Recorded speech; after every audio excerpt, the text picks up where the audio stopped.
What's up everybody, Matt Maran here for another weekly update. So there's lots of exciting and interesting news this week. Some real curveballs thrown in here by Car and Driver and a few others. And so anyway, before I get into that news though, I first want to do my usual weekly announcement that I'll be doing a live stream here this Sunday at noon Eastern time. So come join if you can. We always just do a Q&A, we talk cars and have a good time. So join if you can. But anyway, getting into the news here this week, the first news story is a whopper here. So it sounds like the interesting folks that have been putting muscle cars on truck chassis for ever and ever, for decades now, they may turn out to be visionaries, because Car and Driver put out a shocking report here this week that I guess isn't so shocking these days, but it's basically saying that Ford is supposedly working on a Raptor version of the Mustang.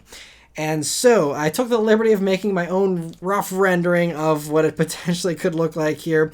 And so anyway, as far as Car and Driver's claimed insider info about this vehicle, they say that here's what's planned for the Raptor Mustang. They say first, this is probably the reason why we saw these spy photos a while back of a S550 with splined front hubs. They said that's most likely because they were testing all-wheel drive. We all thought that it was going to be for some type of performance version, but it turns out maybe they were just kind of planning this Raptor version for a while here, and that was a mule for that, because they do claim it will be getting all-wheel drive, so it will have real off-road capability.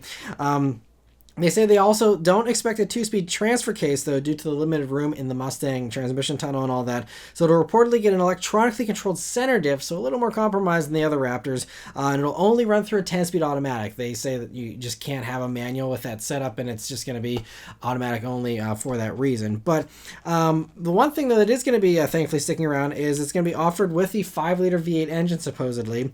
And they're even suggesting there's going to be a Raptor R version coming down the line that will supposedly, get the Shelby 5.2 liter supercharged V8. So I guess that motor is what's carrying over for a Shelby version of the S650. We'll have to see. And as far as the other off-road hardware goes, they say it'll get Fox live valve dampers, just like the other Raptors, along with more rugged suspension components, a 2-inch lift. Lastly, they say that they're expecting it to have the skid plates, all-terrain tires, the usual Raptor styling cues, all that kind of stuff. And they claim that this version won't be coming until 2026, and it'll be a limited run. So, maybe think something like the, 911 Safari kind of deal, where it's something that, they'll probably make at least a few thousand of them, I'm guessing, but we'll see just how limited it is. But they say that, lastly, pricing should start around $90,000, which sounds way off to me. I mean, you can get, that's like a loaded Raptor for an F-150 Raptor, or Bronco Raptor's even cheaper. There's no reason why a Mustang Raptor that's less capable, a smaller vehicle, less performance, should have a higher price tag.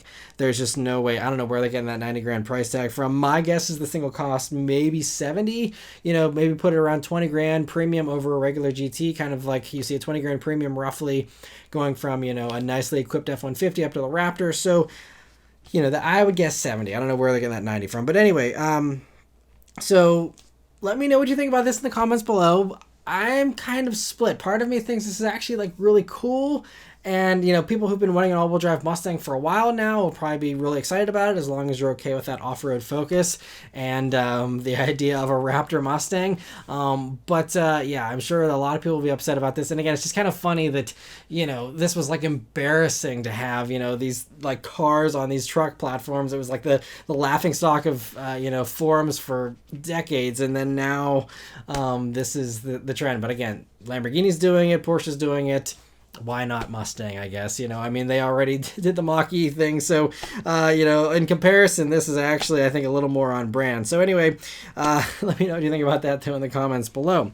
But Car and Driver had another curveball this week, and this is another new report here about the rumored Corvette SUV. So they don't cite where they get this info from, so take this with a heavy grain of salt, but they're doing a 180 here on their reporting. They previously said, they had all this info about how it was going to be an electric Corvette SUV, it was going to be competing with the Porsches, and there's going to be, a Corvette sedan, there was going to be a Taycan fighter, and have all this advanced tech, and they went into all this detail of all these crazy things it's going to have, a 2-speed transmission, crazy fast charging, all these things, and now that's all getting thrown out the window. Now they're saying, oh no, actually here's what's going to be happening. So they're now claiming the Corvette SUV will be based on the awesome Alfa platform that underpins the Cadillac sedans and the Camaro. Sounds great. I mean, all this stuff sounds fantastic to me. It's just kind of bizarre that they would go complete opposite direction with this thing. So anyway, going off the Car and Driver claims here, they suggest the SUV will be getting a smaller and a bigger version, much like the Cadillacs, to compete directly with the Porsche Macan and the Cayenne, which seems like they're just targeting Porsche with all these Corvette variants. And so they're expecting the Macan-sized one to have a 300 plus horsepower turbo 4 as the base motor. I could see the 2.7 turbo motor probably coming in duty there. We'll see. And then also a twin turbo V6 is the upper powertrain, which they're saying could just be like 400 plus horsepower, but I would assume they would, if you're going to do the good twin turbo V6, throw in the Blackwing one from the CT4V Blackwing. That's like 465 horsepower. That could be great. Do something like that. And then for the Cayenne-sized one, supposedly that one will be getting that twin-turbo V6 as its base motor, and then that one will step up to a naturally aspirated V8 from the real Corvette to give that one a little more credibility there. And so that would be, the higher-performing version of that Cayenne-sized one. And they also say there could eventually be a higher-performing ZO, whatever they end up calling it, ZO8 or something, that one will end up supposedly having the supercharged V8 from the Blackwing and the Escalade V and stuff like that, which would be amazing. All this stuff sounds awesome, and especially someone, if you're not excited about electric vehicles, this is music to your ears, because this is a bunch of fire-breathing engines, and yes, it's a Corvette SUV, but they're softening the blow by putting some awesome powertrains in it. Awesome platform, should drive super well. So I don't know what to make of this. This all does seem a little far-fetched to me, so I don't know. I'll believe it when I see it. But also continuing on here, they're saying it's going to be using a 10-speed automatic and offer things like magnetic ride control. Again, all kinds of other carryover stuff. And because there's so many of these existing parts being used, supposedly, the last part of their report here actually seems believable, where they say that the whole believe it when you see it thing, we'll be seeing it supposedly later this year, according to them, is when it's going to be revealed, and it'll be arriving in 2024, actually. I don't know where they're getting this stuff from. I wish they cited their sources or gave some extra explanation as far as where they got this info from, but it'll either go one way or the other, probably. It sounds like a Corvette SUV is definitely coming. Just, is it going to be electric, or is it going to be, all these engines and different things? So we'll have to wait and see. But anyway, very interesting to hear that report from Car and Driver. For some official news this week, thankfully, that we can actually count on being, realistic and actually happening. This week was the Shanghai Auto Show, and there was a ton of debuts here, and I'm going to cover the ones that are relevant to us here in the United States in particular, because there's, of course, a bunch of other China-only stuff that's not worth covering. But as far as the other normal stuff we're actually going to get here in the States, first up, Hyundai showed off a refreshed 2024 Elantra N, and it gets the same great styling changes as the regular Elantra with a sharper front end that thankfully has a little more paint there on that front bumper than the large unpainted portions of the old car there. Plus, there's new wheels and a new rear bumper. There's no mechanical details yet for these that were given, but former head of Hyundai's N Division, Albert Bierman, was quoted in the past as saying that this refreshed Elantra will bring a new engine as well, at least for the Australian market where that interview was done. So there were past rumors that this could get the 2.5-liter turbo engine from the Sonata N line and stuff like that, and that would be awesome, because then you're talking at least 290, possibly over 300 horsepower. You already did 286 though with a 2-liter 4-cylinder, but there was rumors of that engine, which should be a little bit punchier, but that engine I believe only mates up to the dual clutch automatic. I haven't seen that motor with a manual. They could maybe work that out here for this, but I would be nervous if it does get that engine that the manual is going to go away. So be careful what you wish for. I'd rather just see carryover powertrains and keep the manual around than, a little more power and lose the manual personally. But, we'll see what they end up doing with that. But anyway, very interesting to at least get the, styling here so far, and hopefully we don't have too much longer to wait for all the mechanical details as well. And another good-looking vehicle that came out this week was the Buick Envista, which is coming here for the 2024 model year. And believe it or not, it's based on the new Chevy Trax and shares a similarly insanely low price point as that vehicle, starting at just $23,500, including destination. So, that is really cheap. That comes in way under the Encore GX, which is sticking around because just like the Trax, sadly, this is only offered with front-wheel drive, so you'll have to step up to the Encore GX still if you must have all-wheel drive. The regular Encore hardcore, though, is now ending with the arrival of the Envista here.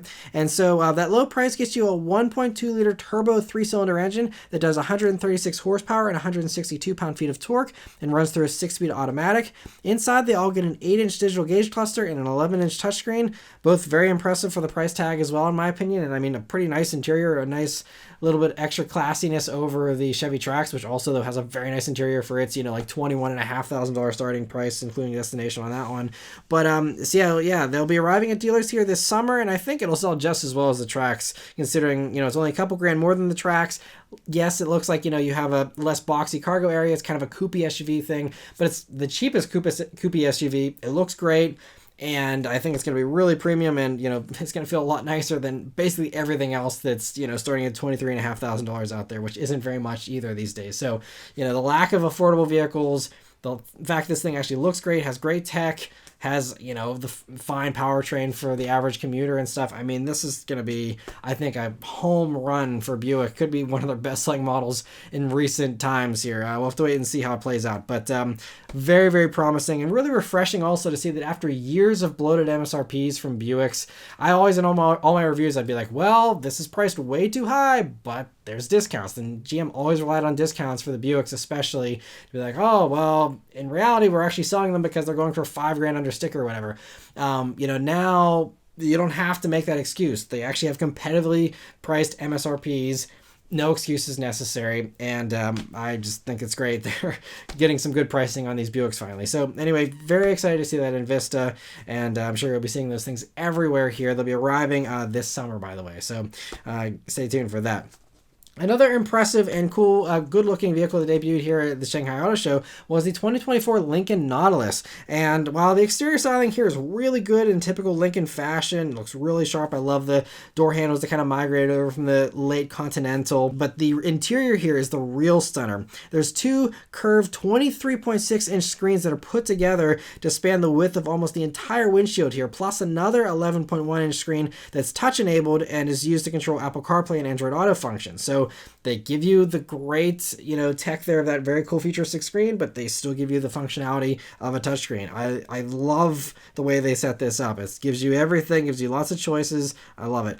And of course, it looks very plush as well, offers a bunch of new things. There's a new Lincoln Rejuvenate program that can combine fragrances, massages, music, and soothing graphics to help calm you down there, I guess. And as far as the mechanical bits go, it's on a new platform that currently isn't shared with any other Ford or Lincoln, and size-wise the vehicle is 2 inches longer and 2 inches wider than the old Nautilus, but still is only a 2-row SUV.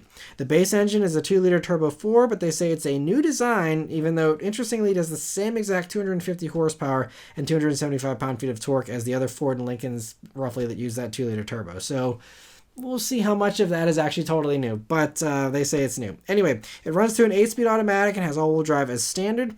The upgraded engine is a hybrid that combines that turbo 4 with an electric motor and a CVT for a total of 310 horsepower. There's no 6-cylinder option available for these anymore, like the last generation. It'll also offer Lincoln's version of the newest Blue Cruise software for hands-free driving on compatible highways and auto lane changes.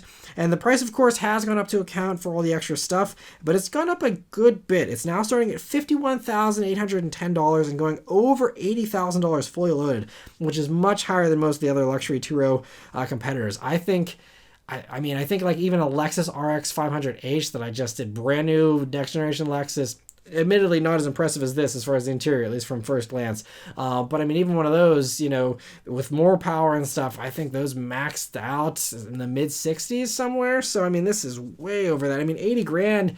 That gets you into a nice Aviator even. I mean, it's a lot. So, we'll see how this plays out. But, I mean, it's a really impressive vehicle for those that have the disposable cash. I mean, this thing is really, really sweet. But the last thing to note, though, is that they'll be arriving in early 2024. And production has moved from Canada to China.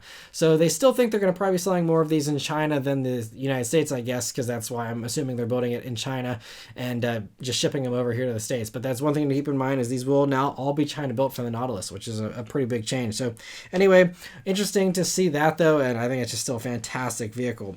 Another large SUV that got an impressive redo here, even though it's just a refresh, but is the 2024 Porsche Cayenne. Although this one, it's just a refresh, but it still gets some nice changes here. The headlights are inspired by the Taycan, obviously. The full width taillight bar in the back there is pretty close to the one off the 911. It also gets an impressive new interior, full of screens as well, with a 12.6-inch digital gauge cluster, a 12.3-inch touchscreen, and an optional 11-inch passenger screen.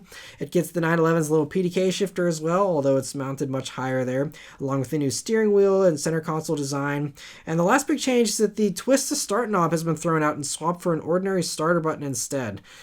Cue the sad trombone there. But mechanically, all versions are more powerful than the versions before, with the base 3-liter turbo V6 now doing 348 horsepower and 368 pound-feet of torque.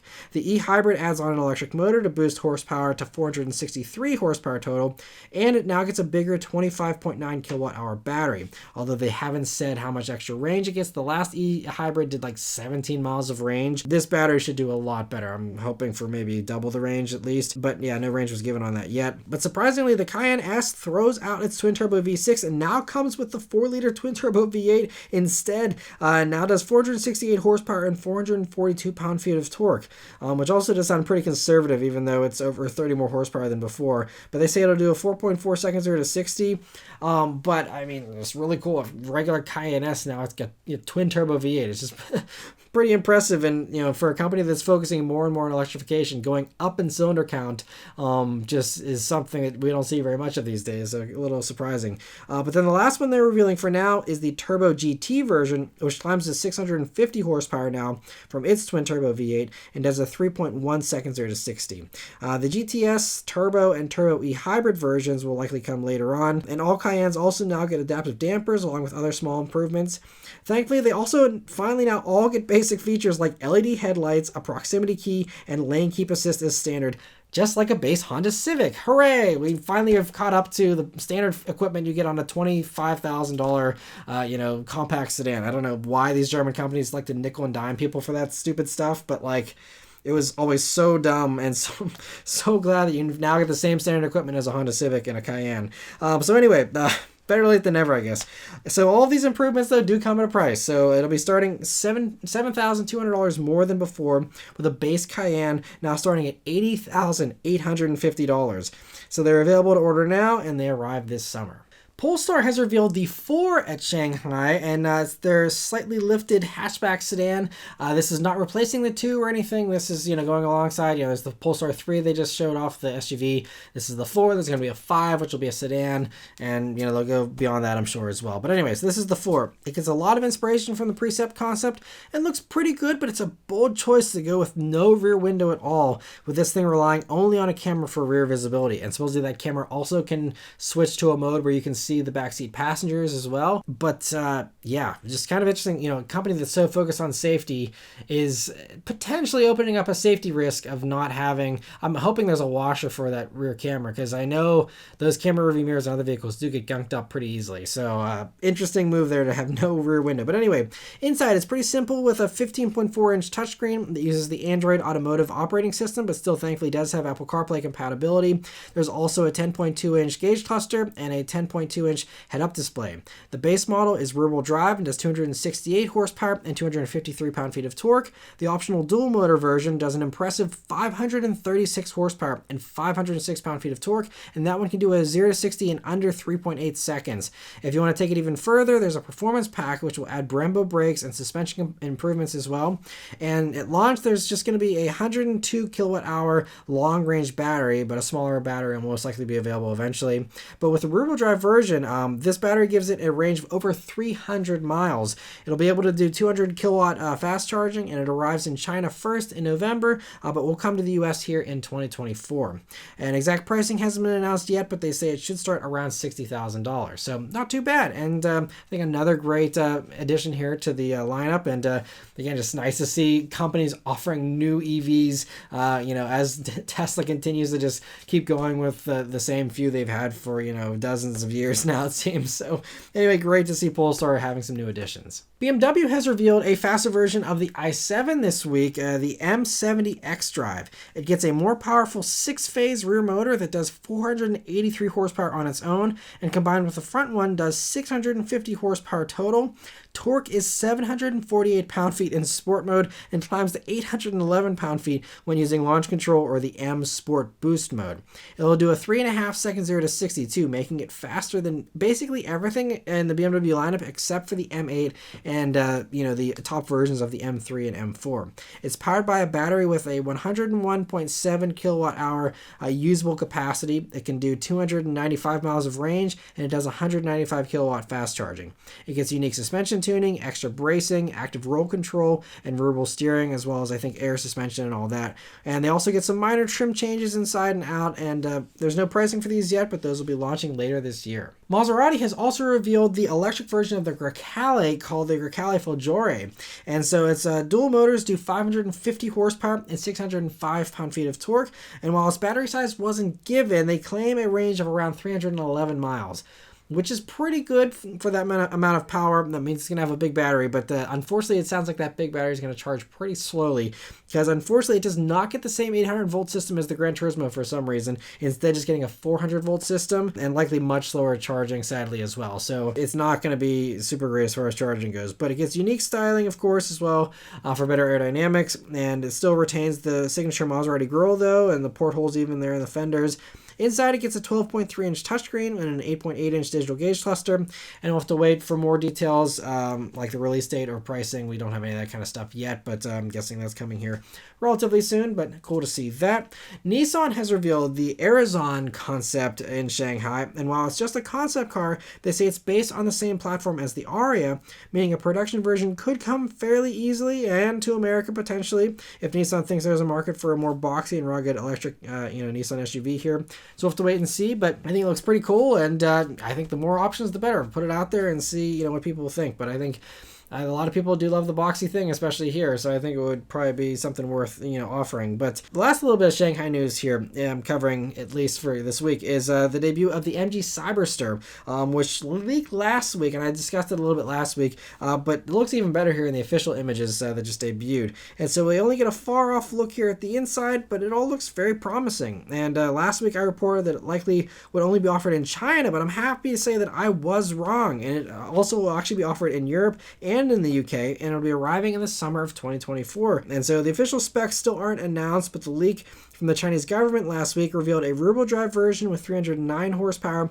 and an all-wheel drive dual-motor version with 536 horsepower. Weight will range from 4,078 pounds to 4,376 pounds, according to, again, that leaked government filing. And pricing still hasn't been revealed yet either, but it's awesome to just see that MG is getting back to building a little roadster. It's not going to be affordable and not very small, these days. It's grown a lot, but still just great to see them back to doing something fun here, and I hope it does well for them. And in some other interesting British news here this week, Jaguar Land Rover has some big announcements. So first, they're renaming the company to JLR officially. They're just doing that instead of calling it Jaguar Land Rover all the time. And the old Jaguar Land Rover will now be split into 4 different brands as well. So they're going to be split up into Range Rover, Discovery, Defender, and Jaguar. So JLR's creative officer said this week in a presentation that the reality is Range Rover is a brand and so is Defender. Customers say they own a Range Rover. In luxury, you need absolute clarity. Land Rover, Range Rover, SV autobiography doesn't give it. We love Land Rover, but there isn't as much equity as Range Rover, and Defender is increasing massively. JLR CEO also added that Jaguar will reinvent itself, and it'll be a totally electric brand, which we've been hearing for a while, that they're going to be this thing that all the Jags are going to be super expensive and exotic and crazy. And so the only new thing he said here is Jaguar CEO says, the Jaguar of 32 years ago, which he was referencing when he started working at Jaguar, was 32 years ago. He says, the Jaguar of 32 years ago is where we're going back to and the right place for us to be. That sounds great, potentially, if they're going to soft, comfortable luxury vehicles, but hopefully they're more reliable than the Jaguars from 32 years ago, which, weren't great. So hopefully, I'm not sure what he means by Jaguars from 32 years ago, because I don't really think that was a high watermark necessarily. But that's their plan. So we'll see whatever that ends up meaning eventually. But it sounds like we will be seeing a glimpse of what they're talking about relatively soon, and how this reinvention will actually, take form. Because Jaguar says they plan to reveal a new EV by the end of this year. And it'll be a 4-door GT, supposedly, and they even provided a vague teaser image here to let our imaginations play with.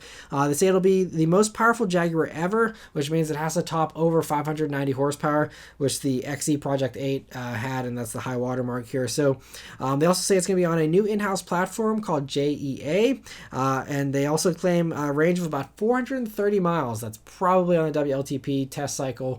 I would assume something, in the high 300s here in the States. And then they also say it's going to have a starting price of 100,000 British pounds, which is about $124,000 with the current exchange rates there. So, again, they're going to be very expensive, very high end. There's a lot of those kind of brands, though, and they're going to really have to come out with some impressive stuff to justify that very high price tag. So we'll see how that goes for them. They say that it'll arrive in 2025 and it'll be built in England. And JLR also announced that the electric Range Rover is also coming in 2025, but they didn't provide any other details on that one just yet. The last little bit of EV news here is that there appears to be some drama within the Volkswagen group. So, Germany pushed really hard for the e-fuels exemption under, the EU's 2035 internal combustion engine ban, and Germany succeeded, and all the other European countries that were fighting against that, and they got the e-fuels exemption. I covered that a few weeks ago. So, all those exotic cars that have wonderfully sounding, engines, those will all be able to stick around as long as they're burning e-fuels. They'll be good to go. But it seems like not everyone in Volkswagen is excited about that. So Volkswagen CEO recently spoke with Automotive News Europe. So this is the CEO of Volkswagen, the company, not Volkswagen Group. Anyway, as far as Volkswagen's division here, their CEO recently spoke with Automotive News Europe and took some pretty obvious shots here at Porsche, saying that e-fuels create unnecessary noise in the discussions about moving to a Europe without fossil fuels. And he continued by saying e-fuels have a role to play in existing fleets but won't replace EVs. That's complete nonsense. Look at the physics of making e-fuels. We don't have enough energy as it is, so why waste it on e-fuels? So, he didn't mince words there. I am impressed that the gloves came off there from him. So, as far as Volkswagen is concerned, they are 100% convinced electric is the future for new stuff going forward, and that is undebatable in their mind, at least. So, don't expect any kind of turnaround from them, at least while this guy's in charge. But yeah, so, but we'll see. Like I mentioned last week, Toyota's been working on some better fuels with lower carbon, emissions. And there's obviously all the other stuff that's been worked on with hydrogen, all these things. We'll see what happens. It'll be very interesting to see in the 2030s here what actually materializes, how things go. Maybe we will be in a full EV, culture by that point in time, at least as far as new vehicles go. But maybe we won't. But apparently there's no doubt in this guy's mind. So very interesting to see that. I'd love to see what the emails were that were sent back and forth from Porsche after that one. The interview definitely, I'm sure, ruffled some feathers. But anyway, the last few little quick updates here I have here are moving away from the electric vehicles and Shanghai and stuff. So first, Toyota put out another set of teaser images here for the 2024 Tacoma. And this time they show off the Fox shocks for the Tier D Pro version and rear disc brakes for the first time on the Tacoma, believe it or not. So those Fox shocks, though, are notable as well because they have the Q3 or QS3 branding, which up until now was something that Fox only offered on their power sports little vehicles, for playing around in the dirt and stuff, and not on a regular production vehicle. And so on those things, it's a manually adjustable 3-mode thing. You can twist the knob and change it for different settings. We'll see if they do that for the Tacoma or if it's some kind of electronic thing that's adjusted in the cabin or what. But very interesting to see that. We'll see how that plays out, and hopefully we don't have too much longer to wait for the Tacoma, but they still have not told us exactly when that debut is happening, so it's still up in the air. Alfa Romeo, though, has also revealed a 100th Anniversario version of the Giulia Quadrifoglio and Stelvio Quadrifoglio this week, celebrating 100 years of the Quadrifoglio branding. So they get 15 more horsepower than regular Quadrifolios, now doing 520 horsepower, which is 20 less than that top GTA version of the Giulia So still not the ultimate, but a nice little bump there just for a special edition. They also get a mechanical limited slip differential from the limited run Giulia GTAs as well. They also get special badging, carbon fiber trim, and gold colored brake calipers.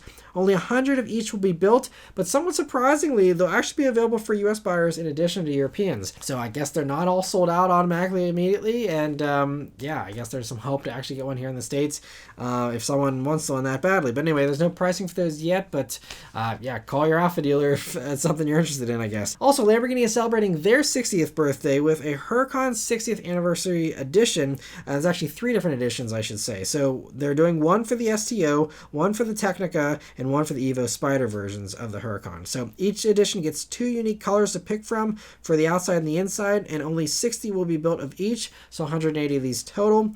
And they get stripes and special badging and plaques, of course, as well.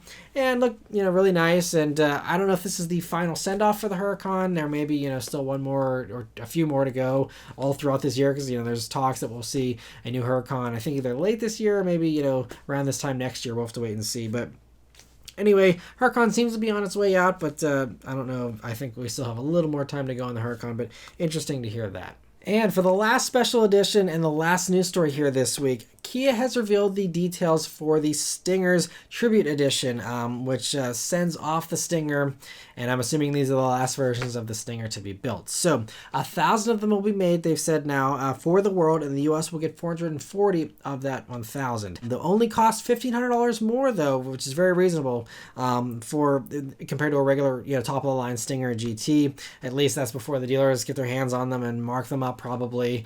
But at least Kia tried. They made it a reasonable send-off edition, which is rare these days. So anyway, it gets carbon fiber touches, synthetic suede components on the inside. I covered whenever that first came out, but at least now we know the pricing, and we know that there's going to be a decent amount of them. They'll be offered in either Ascot Green or this exclusive Steel Matte Gray, and they'll also be offered for both the rear-wheel drive and all-wheel drive versions. And then after those Stingers are done, I think that's it. So I'm really going to miss the Stinger, and I'm actually going to pour out a drink here for the Stinger because it's one that I will miss. Such a cool car. It's so sad it didn't live to see a second generation. I love that thing. I mean, it was actually my first press drive that I ever went on was for the Stinger in LA, and I absolutely loved that car. I still do. I've had them as press vehicles multiple times. I would gladly own a Stinger if I needed a practical four-door sedan with that lift back. It's great. The power is great. They're thirsty. They don't get great fuel economy, but man, they were just so awesome in every other way. And they look so good. There's such a cool and bold thing, and really love Kia for going out on a limb there and trying it. And I see a decent amount of Stingers around in my area, at least now. So, maybe it's a car that will continue to be appreciated for a long time to come still. But just sad that it wasn't popular enough to stick around for a second generation. So anyway, cheers to the Stinger here. Thanks for a great run. And those of you who do have Stingers, I know some of my viewers do have them. Enjoy them. Hold on to them if that fits, what you want to do in life. But I think they're great cars that someday, will be sought after even more, I think, because, there weren't a ton of them out there anyway. It's something cool, unique, quirky. And, I love the Stinger. So cheers to the Stinger. And still had a great run, even if it was just one generation. And lastly, I want to thank all of you that are members of the Maran Motoring Club. So we did have a bunch of new members join this past week. Many of you thanks to the Trucking Car Guy, who gave, I think, 10 different membership gifts during the last live stream here. Thank you so much, Trucking Car Guy, for supporting the channel with all those memberships. And I hope all of you are enjoying those memberships, those of you that got them. But I want to give a welcome to all of you who got the gifted memberships, and also some of you who did actually sign up on your own for memberships here this week. So I want to give a huge thank you and shout out here to Broly V, Jim Dowell, Cars Tech Wood, Hugo Santana, Fook M, Jewel Donor Epico, Ithran, and Chue Go. I really appreciate all the support from all of you. Hope you're all enjoying the membership perks, so far. And definitely, if you can join the live stream here this Sunday, all members get priority answering there. So I'll be there to answer all your questions and any advice, car advice, or whatever you want to talk about. I'm always happy to chat. Especially, it's always great, chatting with so many of you members that are able to join every week. But Anyway, for anyone else who would like to join, become a member, there's always join buttons here on the channel page, on the homepage for the video here, and also as far as a link in the description, you can always click on that too. I have all the links in the description for merch, for memberships, and basically everything else. You can find me on all social media, all that kind of stuff. But anyway, thank you all very much for watching. Let me know your thoughts on all this stuff in the comments below. Please also leave a like, comment, and subscribe to keep these videos coming, and I'll see you guys on the next one. Take care.